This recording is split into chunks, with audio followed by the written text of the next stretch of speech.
Bismillahirrahmanirrahim. Assalamualaikum warahmatullahi wabarakatuh.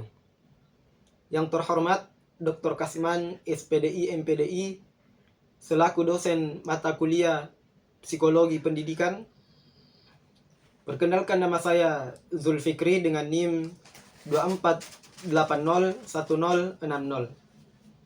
Pada kesempatan kali ini, saya akan mempresentasikan materi psikologi pendidikan dengan tema emosi. Tema ini sangat penting karena menentukan daya ingat dan pemahaman.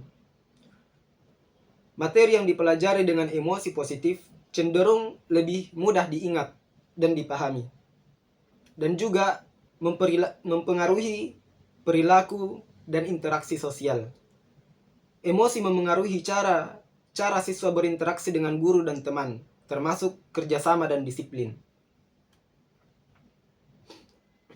Pendahuluan, emosi adalah reaksi kompleks yang melibatkan perasaan, pikiran, dan perilaku.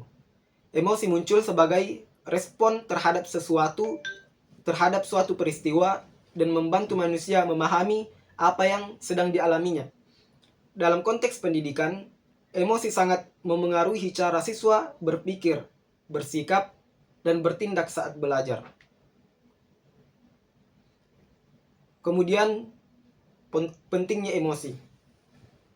Sebagaimana yang saya sebutkan di awal tadi, bahwa emosi berperan besar dalam motivasi dan keterlibatan belajar. Kondisi emosional yang positif membantu siswa lebih siap menerima pembelajaran, sedangkan emosi negatif dapat menghambat perkembangan akademik dan sosial. Kemudian definisi emosi. Emosi adalah reaksi psikologis yang kompleks, melibatkan perasaan, pikiran, dan perilaku yang mempengaruhi cara kita merespon situasi dalam kehidupan sehari-hari. Adapun fungsi emosi. Fungsi emosi ini terbagi menjadi dua. Yang pertama, pengambilan keputusan. Emosi berperan penting dalam pengambilan keputusan. Ketika seseorang merasa bahagia, mereka cenderung untuk memilih opsi yang lebih positif dan optimis. Ini memengaruhi hasil keputusan yang diambil. Kedua, mengarahkan perilaku. Emosi juga mengarahkan perilaku individu.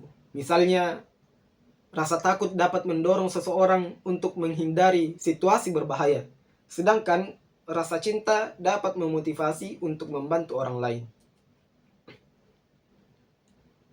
Kemudian jenis emosi.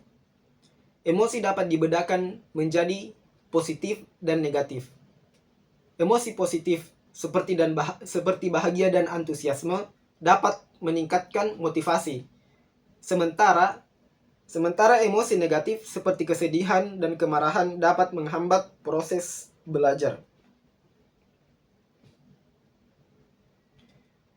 Adapun teori emosi dan penjelasan dasarnya. Yang pertama, teori James Lange menyatakan bahwa emosi muncul setelah reaksi tubuh.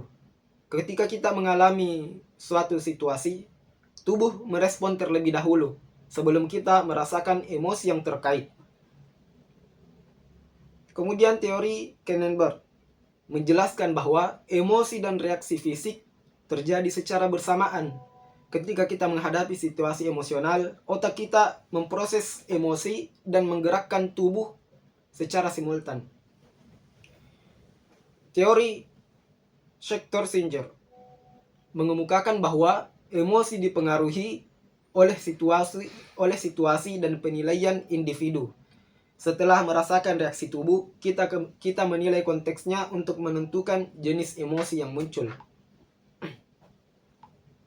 Adapun peran otak.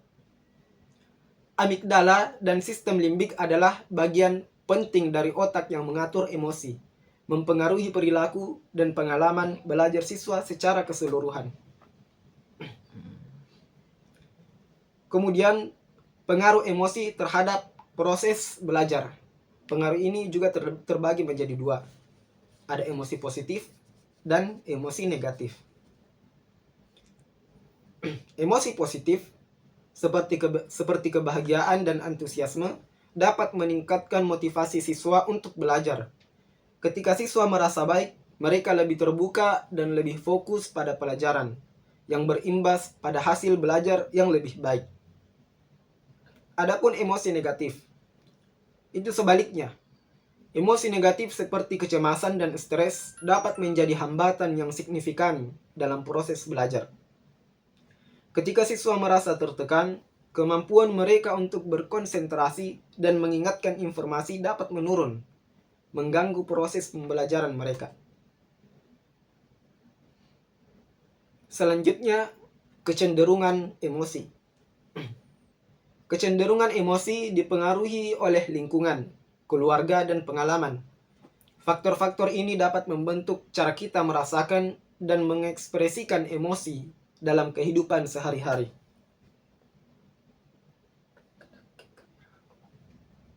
Kesimpulannya, dari sudut pandang psikologi pendidikan, emosi merupakan komponen penting dalam keberhasilan belajar.